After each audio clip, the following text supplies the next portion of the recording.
Ġiet imġedda sħubija strateġika bejn Centercom u Servizz.gov. Dan il-ftehim ser jara li jiġi żgurat loti ta' servizz ta' kwalità ogħla minn dak li qed jingħata. Fil-fatt tul is-sena l-oħra ġew sodisfatti 600,000 klijent li ċempel għal xi mistoqsija jew problema.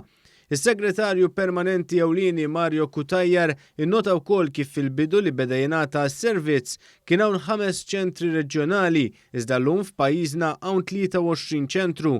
Dan fil-waqt li 5 snin ilu kien jingħata 250 servizz u llum hemm 1200 servizz minn post wieħed. B'mod tanġibli diġà rajna il-5 snin li ġew issarraf f'servizz pubbliku li minn wieħed problematiku u anke issue politika fl-2013 illum il-ġurnata huwa servizz pubbliku li jirbaħ l-awards, imma l-ikbar sodisfazzjoni kun li biddilna s-servizz pubbliku fih innifsu. Il-kap taċ-ċivil fisser kif is-sena l-oħra l-app ta' Servizz.gov ġiet imniżla 23,000 darba.